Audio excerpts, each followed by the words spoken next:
Come home early. Our son got injured and is in the hospital. I'm on a business trip. Don't talk nonsense. The voice on the other end of the line was my husband, the father of our dear son. I was hoping to get him to come home because it was an emergency. When Jim realized his father wouldn't be coming, he put on a sad face. But in the next moment, he pointed at the television with a surprised look. Look, it's Dad. He's home. Turning to the television, I couldn't believe what I was seeing. My name is Donna, 32 years old, living an ordinary life with my husband and son. Mike and I met through work. We were from different companies but often collaborated as business partners. After he asked me out, we dated for 2 years and got married when I was 27. Shortly after, I got pregnant, took maternity leave, and gave birth to our son Jim. I returned to work last year when Jim started daycare. Since Jim was born, the time Mike and I spent as a couple has drastically decreased, and that's been a concern for me lately. We used to go on a lot of dates. It's a bit lonely, but I guess it's a happy problem to have. After all, our child is the most precious thing in our lives. We are more than blessed and happy. One day, while we were having dinner, Mike started a conversation. Oh, that's right, Donna. I have a business trip this weekend. A business trip? On a 3-day weekend? Yeah, it's unfortunate, but the client can't meet any other day. I see. Working on long weekends, you must have it hard. Yeah, I wanted to relax at home, but it's work, so I can't help it. Upon hearing our conversation, Jim, who had been listening intently, exclaimed, with a troubled expression and began to appeal to Mike. Daddy, you have to work on your day off? Sorry, Jim, Daddy really has to go this time. No. You promised we'd go to the museum on our next day off. We can visit the museum next time, Jim. I'll definitely take you next time. Dad, you said that last time too, and we didn't go to the amusement park. Challenged by his son, Mike gave a troubled laugh. As a mother, I tried to calm Jim and reason with him. Jim, you see, your dad is working hard for you, okay? For me? Yes, that's right. He needs to work even on his days off. Just this once, so we can go on fun trips with you. So we can go on a trip next time. Of course. Next time we'll definitely make him take us to the amusement park and the museum. Yeah, Dad, you promise. Seeing Jim happily stick out his tiny pinky to make a pinky promise brought a smile to my face. I didn't want to ruin the mood, but there were many other things about Mike's recent behavior that bothered me. First of all, the number of times he worked overtime has drastically increased. He used to finish work on time and come straight back home to spend time with us, yet recently he's only been coming home on time a few days a week. Today he happened to come home early, so we were able to have dinner together as a family. With Mike being home less, the majority of Jim's care has fallen onto my shoulders. I love Jim, and I don't mind taking care of him or doing household chores, but to be honest, there are times when I want to rant a bit. I don't want to doubt him, but is he really working overtime? Such unpleasant thoughts made my chest feel tight. To clear up my worries, I decided to talk to Mike after Jim had fallen asleep. He was watching TV with a beer in hand. I casually started the conversation. Hey Mike, there's something I want to ask. At my call, Mike turned to me and said, What's up? It might be terrible to doubt my own husband, but nervously, I asked, you've been working a lot of overtime lately. Is work really getting that busy? Well, yeah, I've been given more responsibilities, I see, but you've also been going on more business trips, even on weekends and holidays. There are client schedules to consider, right? What's up, Donna? You usually don't ask about this kind of stuff. Well, we've been spending less time as a family recently, so I was wondering if you could reduce your overtime. At that, my husband sighed, and his tone clearly showed his annoyance. Donna, didn't you just say it yourself that I'm working hard for Jim's sake? Huh? I thought you understood, Donna. I'm doing my best for the family, so why are you being so selfish? Selfish? I didn't mean to be. Anyway, please don't interfere with my work. I'm not doing this because I want to. I understand. I'm sorry. After this conversation, our relationship as a couple took a turn for the worse. In front of Jim, we pretended to be parents who got along well, but when we were alone, our conversations dwindled to a minimum. 2 weeks later, it was the first day of the 3-day weekend, and as planned, my husband left for his business trip. Since our conversation, he had been cold to me, but he acted differently that day. As he put on his shoes at the entrance, he looked apologetic and said, "I'm sorry, Donna. I know it's a holiday. It can't be helped. It's work." "Yeah, but it feels wrong to leave Jim with you. When I get back, I'll help out." "Don't worry about Jim. Thank you." "All right. Well, I'm heading out now." "Okay. Have a safe trip." As my husband left the house with a wide smile, I couldn't shake the feeling that something was amiss.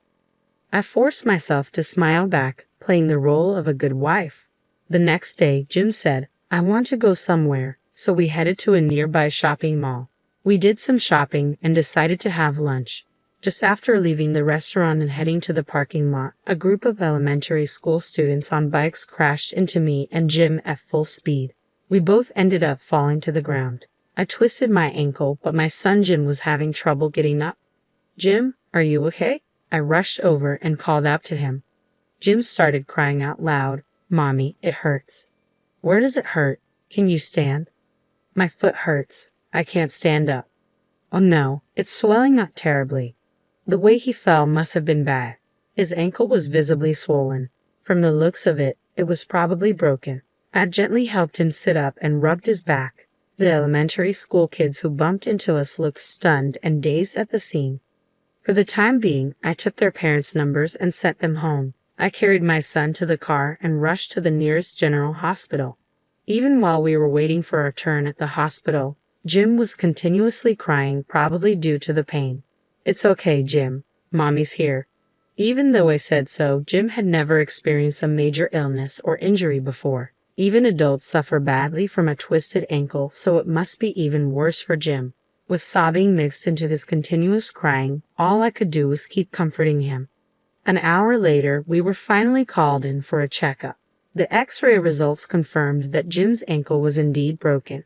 However, thanks to the cast, his expression seemed somewhat relieved. Now, what to do next? Mike is on a business trip and my parents live far away, so I can't rely on them. I still have to go to work, but I can't leave my son home alone with a broken ankle. I contacted my workplace and arranged to work from home for a while. For now, I should call Mike. Mike, who answered the phone after a few rings, sounded annoyed as if the call was an interruption and bluntly asked, "What do you want?" Even though I was irritated by Mike's attitude, I explained the situation. We were hit by a bicycle in the parking lot at the shopping mall. Jim broke his ankle. We got it casted, so he seems a bit relieved now. Mike responded. "And? What do you mean, and? Don't you have anything else to say? Aren't you worried? It's just a broken bone, right? He'll be fine if he rests." "But you don't have to say it like that. I'm busy. Don't call me over the smallest thing." Thinking about Jim, I knew I was asking a lot, but I pleaded with Mike anyway. "I'm sorry, but is there any way you can cut your business trip short?" "What? What are you talking about? That's impossible. But with Jim in this condition, I can't even go shopping. I can't cook either." "I don't care. Take him with you. He has a fractured ankle. How do you expect me to take him?" "Come home early because our son got injured and is in the hospital." "I'm on a business trip. Don't talk nonsense." He snapped and hung up on me. The tone of the disconnected call echoed in my ears, and a feeling of emptiness overwhelmed me more than anger or sadness. "Is your business trip that important? We're having an emergency, and yet he talks to me like that. Now I can't even do my house chores." I decided to ask for help from my mother-in-law, who lives 30 minutes away by car. When I called her, she said, "I'll be right there." In the meantime, I waited with Jim, watching TV. While we waited for my mother-in-law, I told Jim that his dad couldn't come home. "Jim, Daddy can't come home because he's busy at work." "I want to see Daddy," Jim said. "Does Daddy really have to work? Remember what I told you before, Daddy is working hard for us." Suddenly, Jim cut me off, pointed at the TV screen, and said, "Mom, Daddy's not at work." "What? What are you talking about?" "Look, Daddy's right there." "What are you saying, Jim?" "Look, Mom, it's Daddy." Jim's face suddenly lit up with joy. Looking where Jim was pointing, I saw it too. On the screen was undoubtedly Mike, but he wasn't alone. Next to him was a young woman, and they were being interviewed at a tourist spot on live television. This can't be happening. Why is Mike there? Didn't he leave for his business trip just yesterday? My supposedly away for business husband was on the screen, smiling with a woman, arm in arm, looking just like a couple. At that moment, an indescribable emotion began to bubble up within me. This is cheating. Once I was certain, I quickly hit the record button, capturing evidence of Mike's infidelity. Not wanting Jim to see any more of this, I quickly changed the channel. Soon enough, my mother-in-law arrived. While Jim took his nap, I decided to tell her about Mike's infidelity. Mother-in-law, I have something to tell you. I stared into my mother-in-law's eyes and quietly told her, Donna, what's wrong? You seem so serious. Can you take a look at this? I played the recording from earlier. There it was, irrefutable proof of infidelity. When the interviewer asked Mike if he was on vacation, he responded gleefully, Yeah, I finally got some time off. That's great. Are you here with your wife today? No, she's still my girlfriend. Haha, I hope to marry her someday. Very sweet. Enjoy your trip. Thank you. I stopped the footage as soon as Mike's interview ended. Witnessing her son's infidelity, my mother-in-law covered her mouth with both hands, lost for words. While I was wondering where to start, my mother-in-law bowed her head deeply. Donna, I'm so sorry. My stupid son. Mother-in-law, I'm thinking about divorce. Yes, of course, I understand. I won't stop you. What that fool did is unforgivable. I'm sorry. Don't apologize. Please, for Jim's sake, you should seriously consider divorce. To confirm the truth about Mike's infidelity, I called his workplace. A staff member who was working over the weekend confirmed that Mike did not have any business trips scheduled. On the contrary, it was revealed that he had taken numerous paid leave days in the past few months. When I checked my calendar, the dates he had taken off were the same days he told me he was staying overnight at his office because of work. He was probably spending all those leaves going on all-day dates with his mistress. As more and more of Mike's misdeeds came to light, a simmering rage began to rise within me.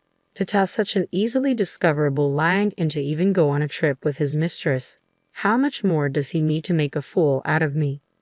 Once my anger subsided, I quickly decided to come up with a plan to get back at Mike. Even my mother-in-law approved of me filing for divorce, so I'm not holding back. A few days later, before Mike got home, I invited my mother-in-law over to our place and had her wait for him in the room next to our living room. I couldn't let Jim witness this mess, so I left him with his grandfather at my in-laws' place. Unaware of anything, Mike returned home and appeared before me with a big smile on his face. I'm home. I got you guys some souvenirs. Mike held out a box of sweets, but there was no way I would be deceived by such a thing. I slapped away the box of sweets he had offered and coldly said, Did you enjoy your trip with your mistress? Ha! It's impressive, isn't it? Buying souvenirs for your family from the place you went with your mistress. When did you get so bold? Hey Donna, what are you talking about? A trip with my mistress? Don't play dumb. I don't know. I have no idea what you're talking about, was all he repeatedly said.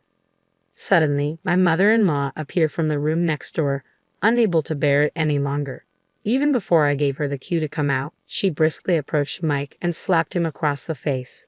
To the stunned Mike, she spat out angrily, What do you mean, business trip, you fool? What? Mom, what's going on? I just went on a business trip. Ha, can you still say that after seeing this? My mother-in-law slowly grabbed the TV remote and played the clip from Mike and his lover's interview. Seeing this, Mike's face turned ashen. His mouth opened and closed with no words coming out. The souvenir Mike had brought back was right from the shop that appeared in the clip. There was no more room for excuses. Perhaps realizing that he couldn't lie any further, Mike bowed deeply in apology right on the spot. His eyes were filled with tears as he began to apologize to me. I'm sorry, Donna. I thought it was just a fling. I'm not serious about her. So what? I'm supposed to let this slide because it was just a fling? Oh, that's not. But believe me, you are the one I love, Donna. Even after being confronted with all the evidence, he was still trying to deceive me with his shallow words like, I love you. I was thoroughly disgusted by him. I slammed the divorce papers in front of him. I love you. Quit messing with me. Do I still look like a fool to you? Our son got injured and you still lied to go on a trip with your mistress. Unforgivable. You make me sick to my stomach. Donna, please just calm down. Shut up. I have no trust in you anymore. I can't continue living with a deadbeat like you. You are nothing but a waste of my time and energy.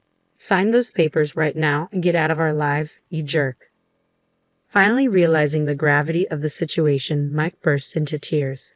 He repeatedly apologized, but I ignored him. In the end, under pressure from his mother, Mike reluctantly signed the divorce papers. Subsequently, we divorced. Of course, I gained custody of our son Jim. I claimed compensation from Mike and his mistress and returned to my parents' home. Mike was disowned by his parents, and from what I've heard, he was never allowed to set foot in his parents' home again. Since Mike initiated the affair, when his mistress was asked to pay compensation, she exploded in anger and exposed the relationship to everyone at their workplace. As a result, Mike was demoted to a dead-end department, and the woman, who had been a temporary employee, was let go and dismissed from the company. Mike's salary dropped significantly, and now he seems to be just getting by. He probably won't have the luxury to entertain women in the future. As for me, I am living a peaceful life with Jim at my parents' home. I haven't explained the reason for parting with Jim's father to him yet, but I know that one day I will have to talk about it. Until then, I want to cherish my time with Jim.